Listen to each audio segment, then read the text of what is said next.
Matthew 27, and we're reading verse 35 onwards.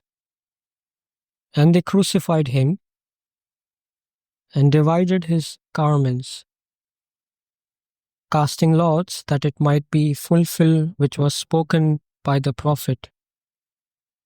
They divided my garments among them, and upon my clothing did they cast lots. And sitting down, they watched him there, and set up over his head his accusation written, "This is Jesus, the King of the Jews." Then were there two thieves crucified with him, one on the right hand and another on the left.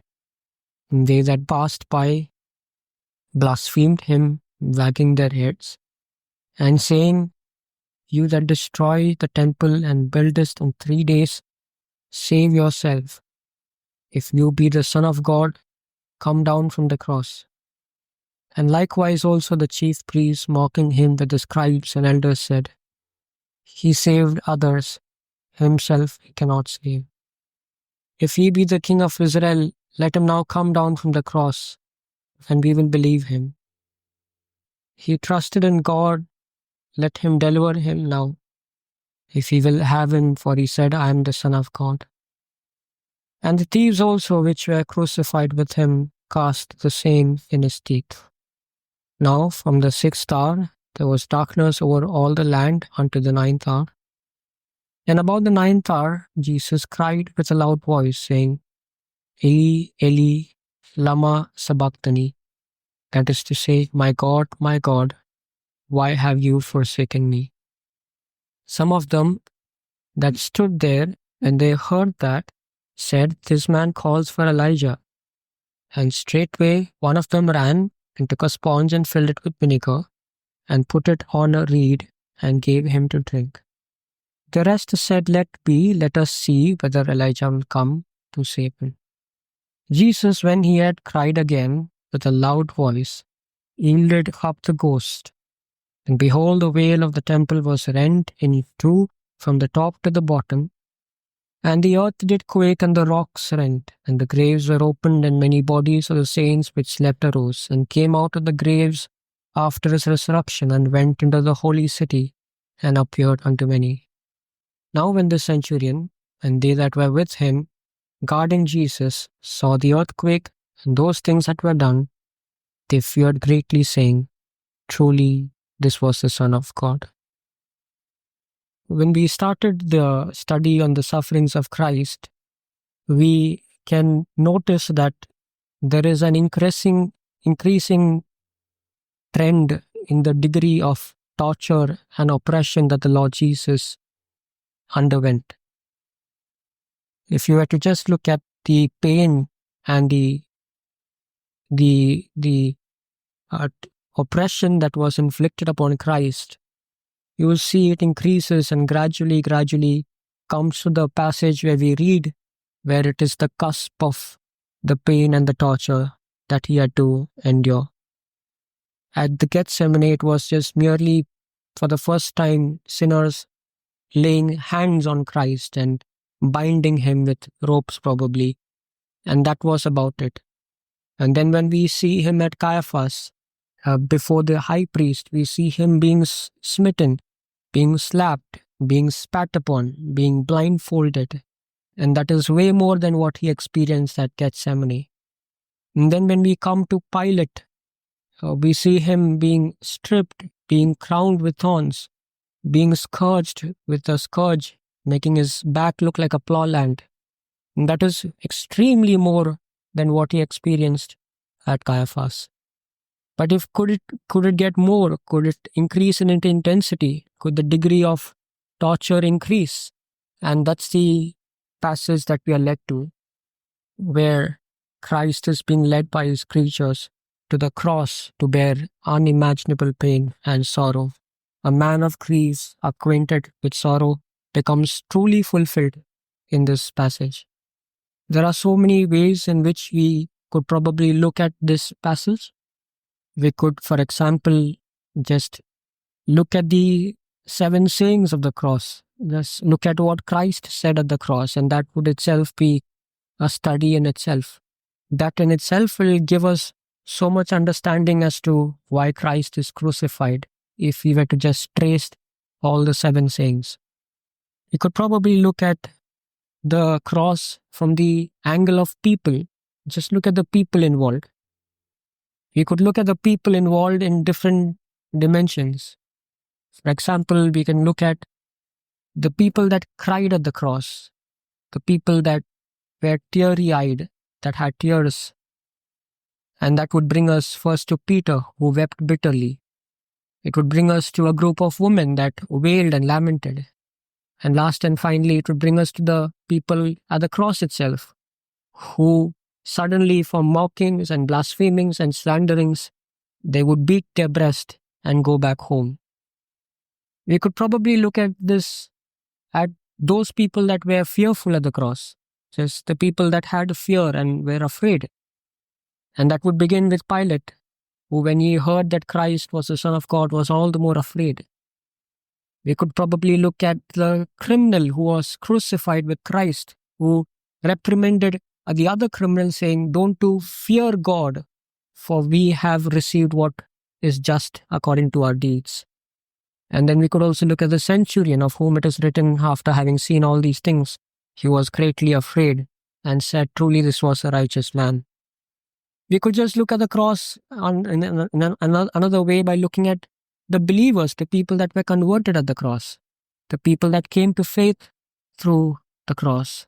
And that would begin at Simon the Cyrenian, whose children became more reputed and more renowned than him in the church. We could look at the criminal, who at his last breath found entrance at the paradise, and not leaving behind even the centurion, who confessed the true confession that this is indeed the Son of God. We could look at the cross in so many different ways, and each of this meditation and study would be beneficial. We would probably look at it also just by considering the prophecies that were fulfilled at the cross against the odds of the people that didn't want it to be fulfilled. We could compare it with what God wanted, what God determined before the world began, versus what people wanted of Christ. And we'll see a huge contrast between the will of God and that the people wanted. For example, it was of the will of God that Christ, when he is crucified, there should be a title placed on him, that this is the King of the Jews. But the people wanted another title. They just wanted to reduce it to an assertion that Christ himself made, that he said he is the King of the Jews. They didn't want it to make it a matter of fact. But they could not have their way, because God had his way, that this is a fact indisputable, that Christ is the King of the Jews. And they probably wanted to part his garments. But again, they could not have his way, because there was a prophecy that said they will cast lots over that garb. They probably wanted to give him that vinegar, that sour wine, and they probably wanted to give him so as to deaden his consciousness.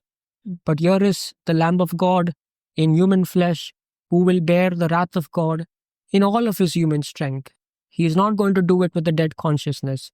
He is not going to do it unconsciously. He is not going to take in anything that will deaden his senses. So they thought they would do that, but they couldn't do it, because here is the Lamb of God who has to bear all the sins of the world. And then at the end of the cross, at the end of it all, Christ said, "I thirst." And the most natural thing when somebody is thirsty is to give water. But John says that at that point, somehow there was a full cup filled with sour wine. And they gave vinegar, that sour wine. They couldn't give water, because again, it was a prophecy that vinegar is a portion of the sinners. And Jeremiah had said that it will be the sinners who drink vinegar and sour wine. And so they couldn't override the prophecies.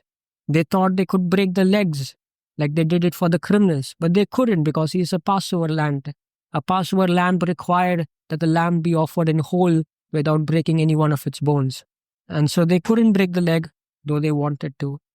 And at the end of the cross, when Christ is dead, like any other criminal, they would just dispose the body. They would make his place among the criminals. They would dispose it as if nobody is going to claim it. But the prophecy was that he had to make his grave among the rich. and that a rich man would come to take care of the body of Christ, that Christ could not be simply disposed of. This body had to be raised again 3 days. You have this extreme contrasting contradictions of what men wanted to do with Christ, and they couldn't cross the line that was determined before the world began according to God's will. And so in so many different ways, we could probably look at the cross. At the end of the day, we need to ask this question, what does the cross really signify? What does it truly signify for Christ to have suffered all of these things? It brings us to a very peculiar narrative that the Old Testament prophecies always try to portray about the Messiah.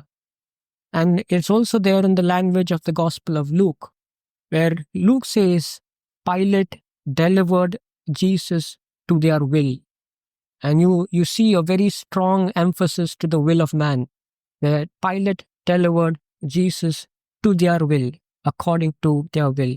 And then Luke continues the narrative that they led him to be crucified. And so you see a very strong narrative there where man is in control, where man has been given the privilege, the unfortunate privilege to do unto Christ what is according to their will. If man's heart was so filled with wickedness, and if man had a way in bringing about that wickedness to fruition, then that is what the cross talks of. What men could do to Christ. We read of how Christ came to his own and how his own rejected. This is the description. This is the explanation, the narration of how his own rejected. And this is again the language of the prophets. When Zechariah would be prophesying about Christ, there's a question that is asked, what are these wounds that are on your chest? From where did you get these wounds on your chest? And the answer was that these are the wounds that I received at the house of my friends. My friends inflicted these wounds on my chest. It's a personal thing. My friends. He came to his own rejected him.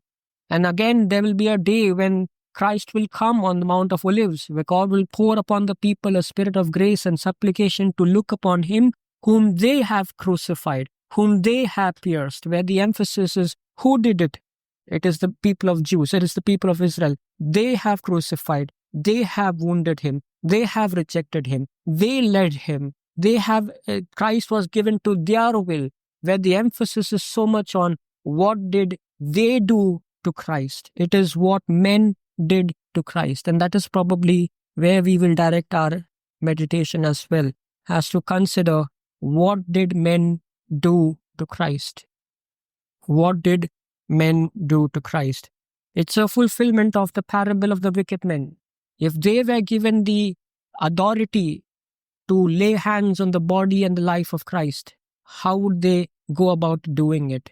If every thought of their heart was wickedness, as in the days of Noah, as in the days of Sodom and Gomorrah, and if all of those thoughts were united, like in the days of Babel, where they were unitedly rebelling against God, and if all of that rebellion was directed not towards a tower that is being built, but against the very Son of God, what would come out of such rebellion? What would come out of such hard-heartedness? What would come out of such anger and wrath of men?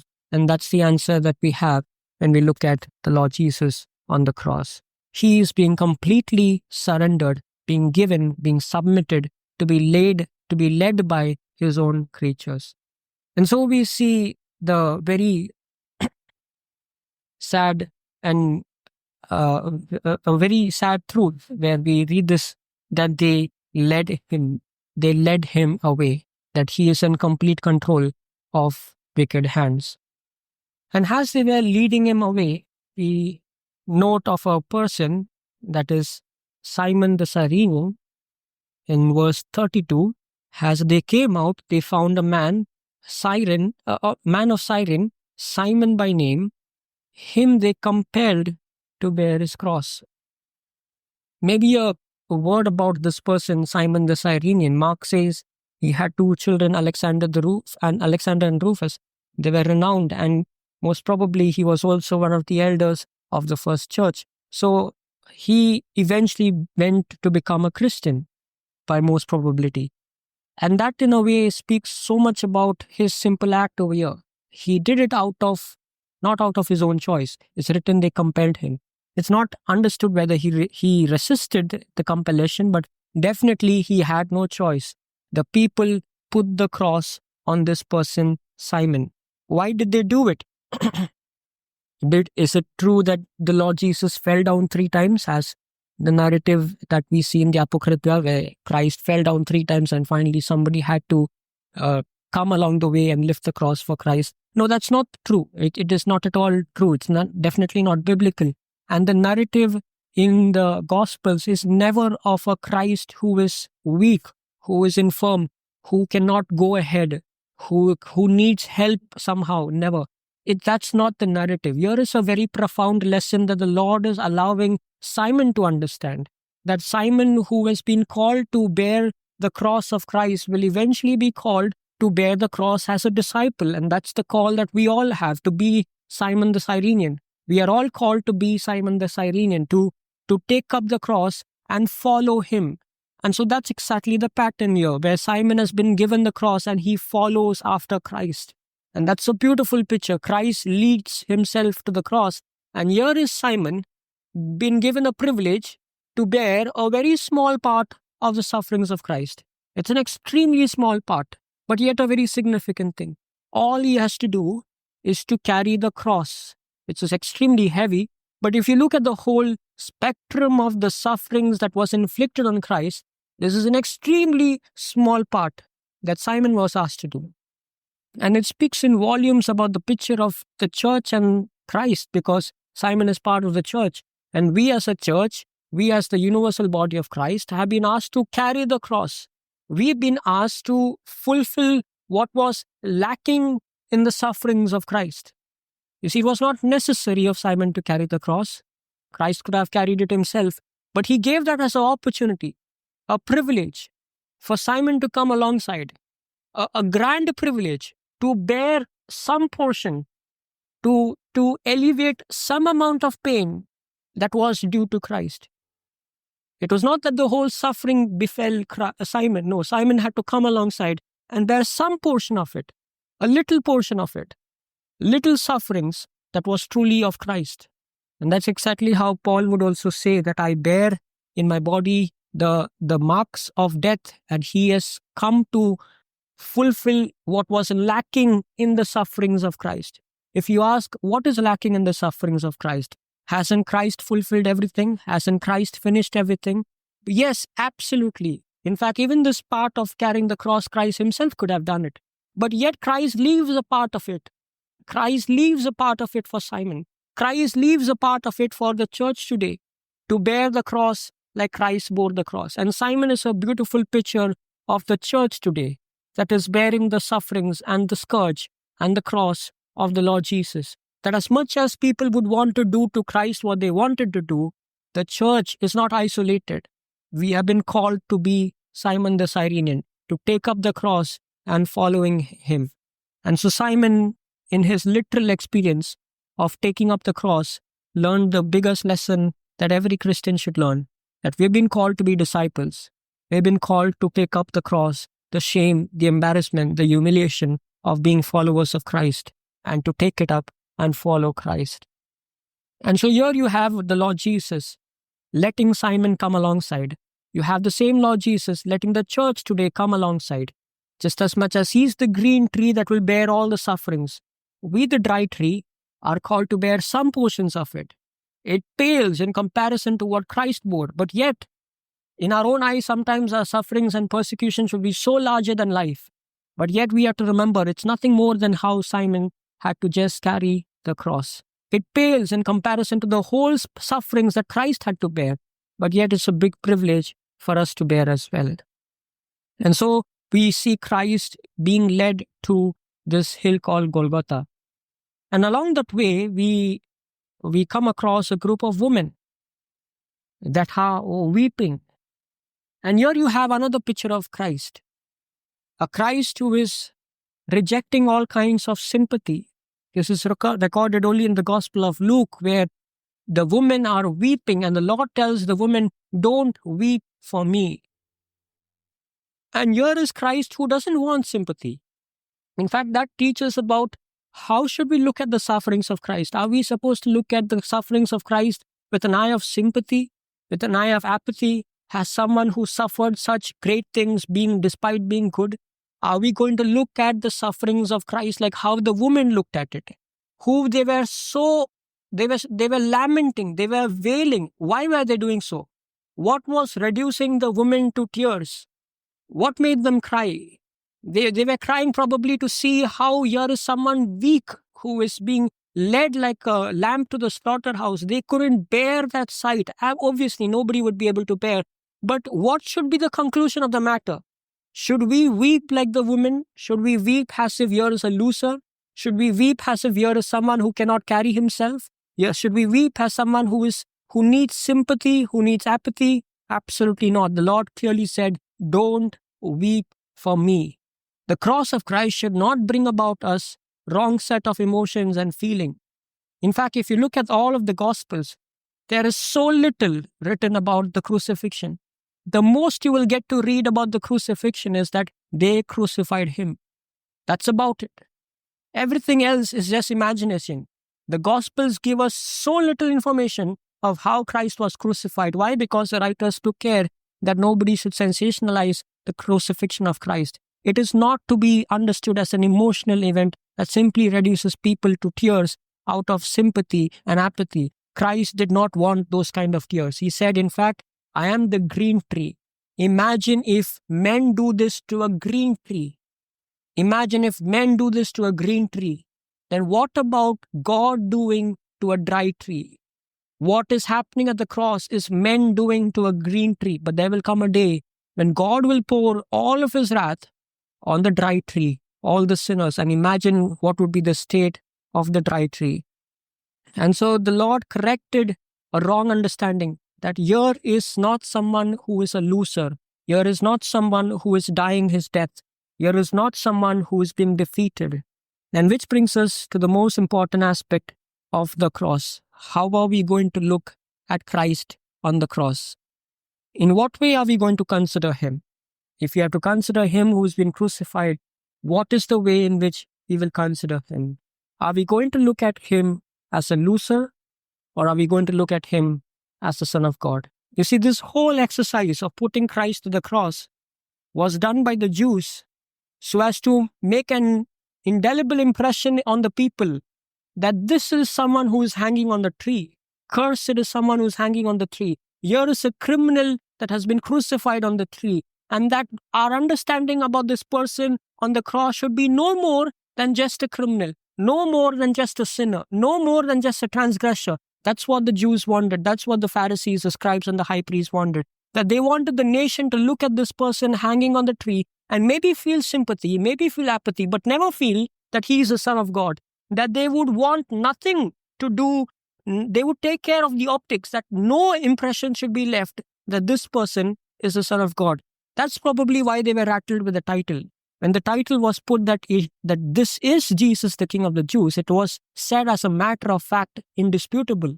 And that rattled him because Christ was crucified on the day of Passover. A lot of people were passing by, and that could very much influence the people. Like, how come we Jews crucified our own king? And so they wanted to water down that accusation. They wanted to put it down. But the Lord would not allow it that way. On one hand, you see people trying to portray Jesus as just another man. But the question is, how are we going to look at the Lord Jesus? Are we going to look at him like how the centurion saw him as the Son of God, as how Pilate's wife saw him as the just person, as how the criminal saw him as the one who has a king with a kingdom coming? It is this vision, this understanding of Christ being the Son of God in the midst of the greatest of his sufferings, when everything screams against divinity, when everything screams about his weak and infirm humanity, it is in the midst of that we have the privilege to say that this indeed is Jesus, my Lord. We have such a privilege. And when we look at the cross, we are going to keep that in mind, that here is Christ, who is indeed the Son of God. We look at verse 37. Matthew 27 and verse 37. And we want to consider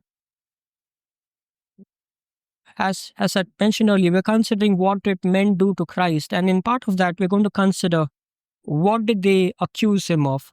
What were the things that they blasphemed and slandered him with? So starting with verse 37, we read there that they set up over his head his accusation written, "This is Jesus, the King of the Jews." The Gospel of John is very specific in saying it is not them, but it is Pilate, that this accusation came from Pilate. That Pilate, when signing off the Lord Jesus to be crucified, wrote that he's going to be crucified because he is, not that he said, not that he claimed, not that he asserted, but he is the King of the Jews.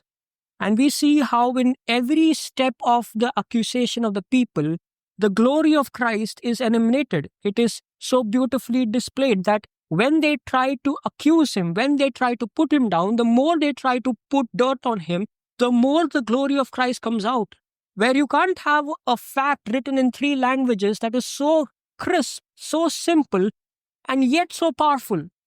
And to put it on top of a cross, to put it on top of a man who is mangled, who is literally marred beyond recognition, who is hanging naked, who is hanging on the strength of nails, to put it on top of such a person that this is Jesus, who is the King of the Jews. The oxymoron is so huge. The picture, the optics is so stark, it is so bright that someone cannot miss it. How come the King of the Jews has been crucified by the Jews themselves to such an extent where he's become a worm on the cross? And so though this is written as an accusation, as the official accusation that the Romans put against Christ, maybe even in their official records, that this is the King of the Jews, yet this accusation is so glorious, talking about the true essence of who Christ is.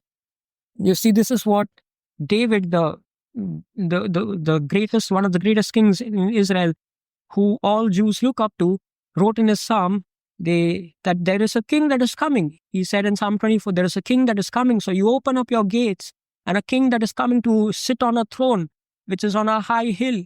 And people were confused. So people were asking David, who is this king? Because they knew only David to be the king. And they asked David, who is this king? Who is this King of glory?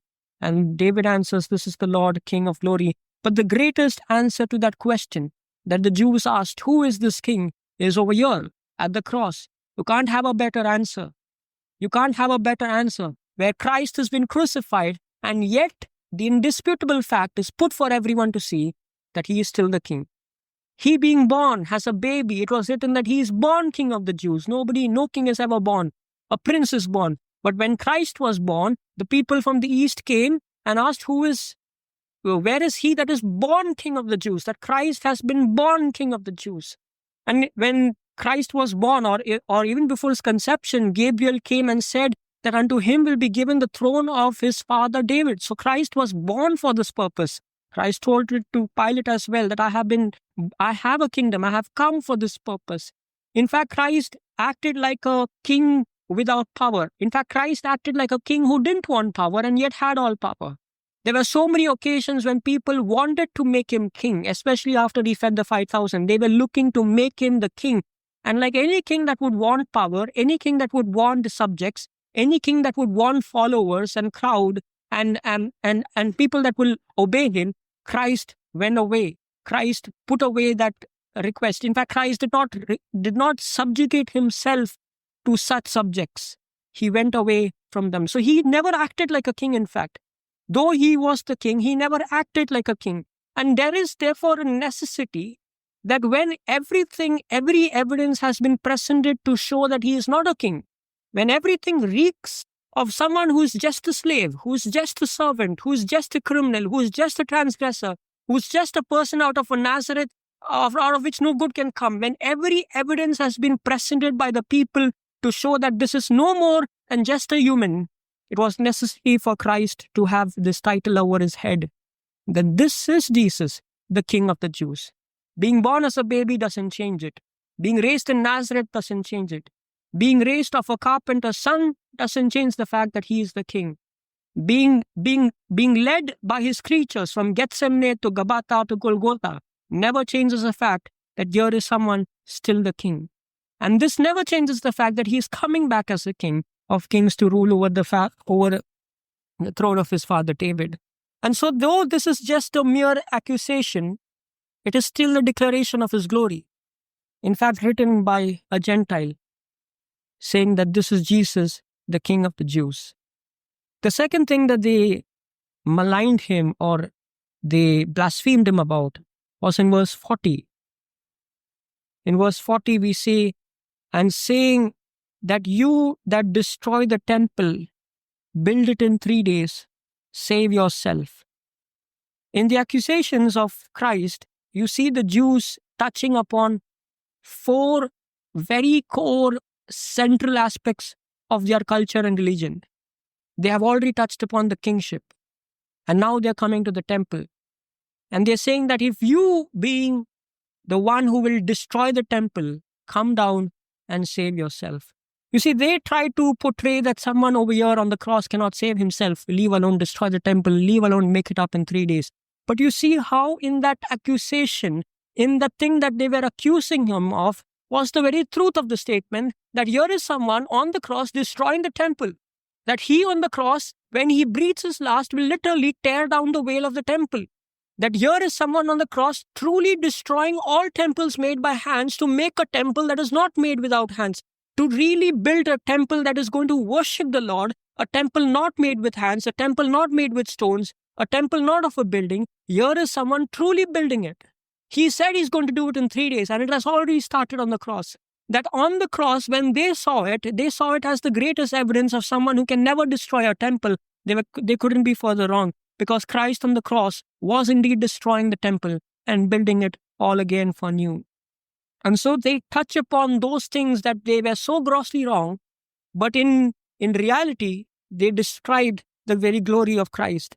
That Christ on the cross was the builder of a temple that God desired. Moses, whom they gloried, was just a servant of the temple. But the Hebrew writer says Christ is the very owner of the temple. And he on the cross was building that temple for us. And the third thing that they touched upon there in verse 42. Verse 42. He saved others.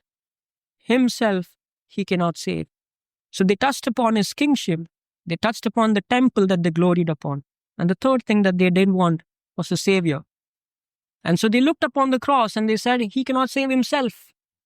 Let him begin, let him start with himself. And in fact, when they were saying he cannot save himself, they were just playing with his own name. Because his name Jesus means he's going to save. So they were running down every claim of him, where he claimed himself to be a savior. And they said they don't want a savior. He claimed himself to be a king. They said they'd prefer Caesar. He claimed himself to build a temple, but they'd prefer a temple that was anyway going to be broken down stone after stone. And they are touching upon every single claim of him. And over here at this point, they are saying he saved others. He cannot save himself. Well, let's consider the truth of the matter. And could Christ save himself? Absolutely. He could save himself. Did he save himself? Yes, he did save himself. In fact, he said to the Jews that I have the power to lay down my life and to take it back again.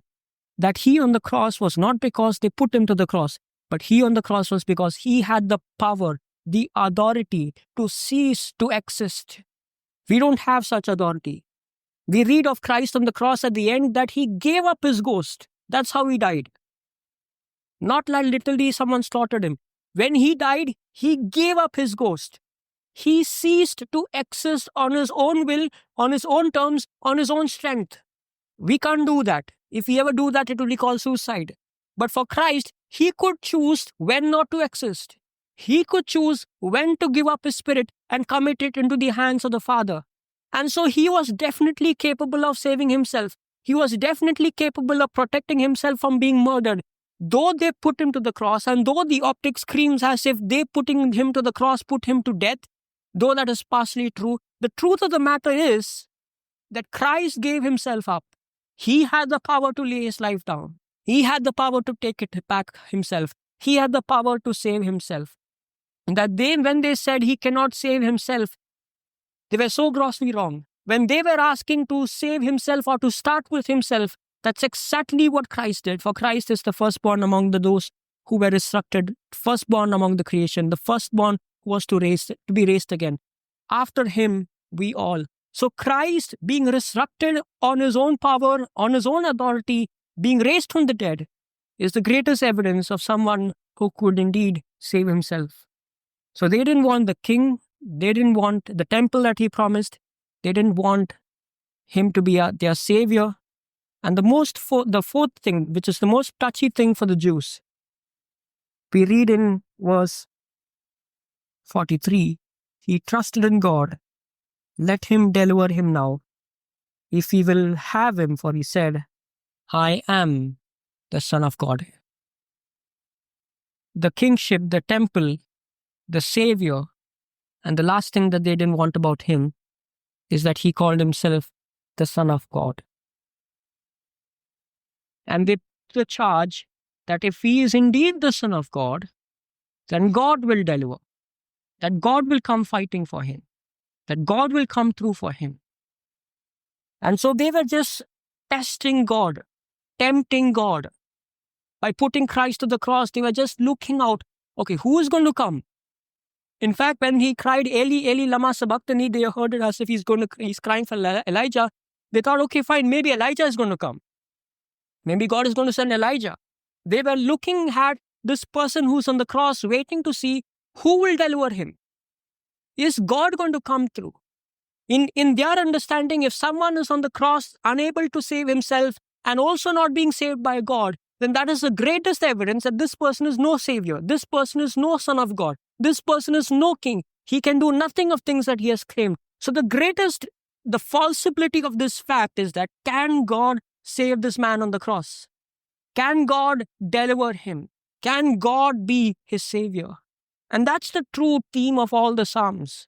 Where you see in the Messianic Psalms, Christ being saying of how people are afflicting him, but you see a Messiah who's crying to God, a Messiah who's pleading with God, a Messiah who's asking the Lord to deliver him, and a Messiah who's asking not just for deliverance for himself, but a Messiah who's asking that all those that are afflicting him should be wrapped up like a cloth and they should go away like a moth, that judgment should fall on them as well.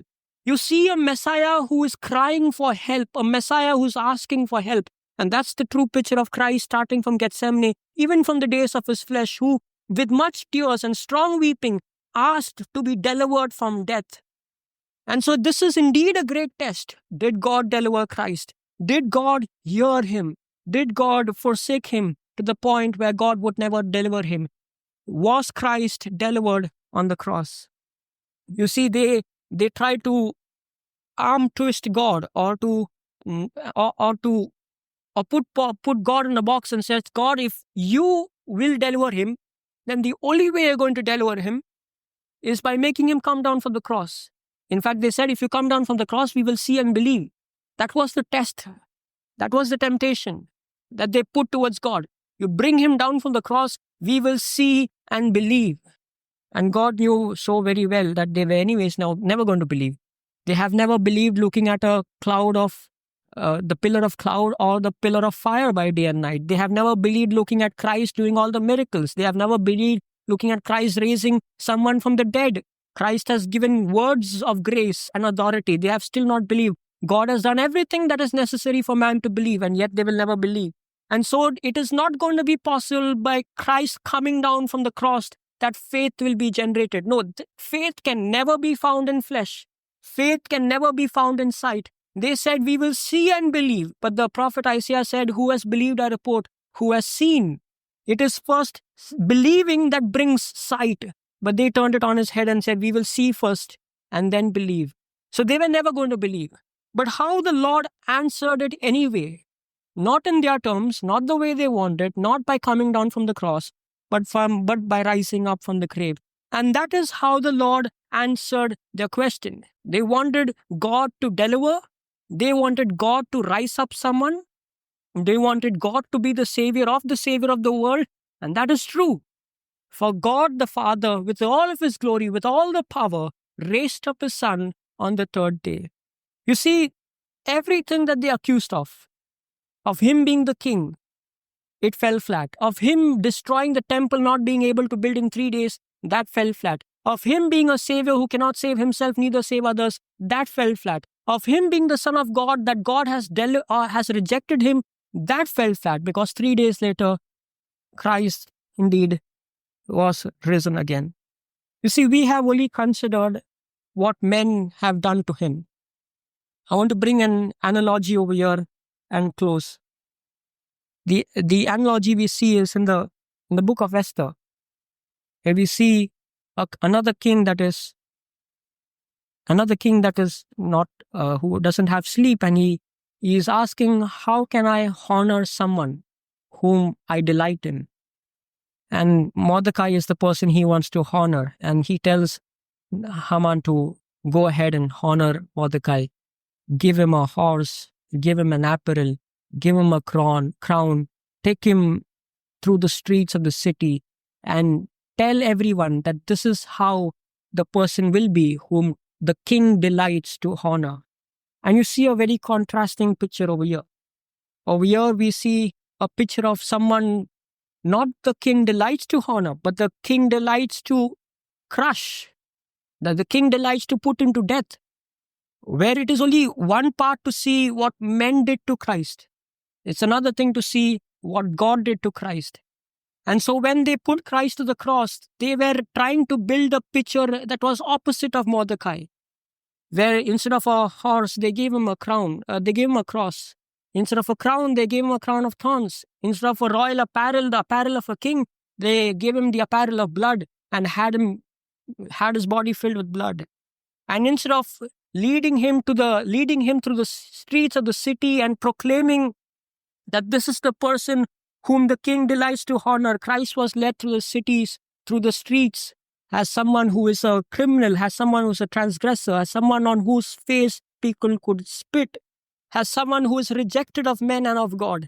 And that's how the prophet put it, that he is despised, he is acquainted with grief, but we esteemed him as smitten, stricken, and afflicted of God. That this whole picture of Christ on the cross is what God has done to Christ. That's how they put it. It's not how men did to Christ, but what God did to Christ. That if there could be a picture of what God can do to a person who is to be put to death, then that is the picture of the cross. You see, death is a capital punishment. It's a punishment that is given out of displeasure. When a judge gives death sentence, it's a punishment given out of displeasure. But of Christ it is written that it pleased the Lord to crush him. That for Christ it was not a matter of displeasure. It was not a matter of God not liking it. In fact, it is written, Christ said that I lay my life down for the sheep, and that's why the Father loves me. That in all of this is not someone God is humiliating on the cross. This is not someone God putting someone to death to the point of being nothing or being dishonorable. Here God is putting someone to death out of pleasure, so that through the death of Christ, many sons should come to glory. In one hand, you may have a picture of whom men would like to honor. In other hand, you have a picture of whom men would like to dishonor.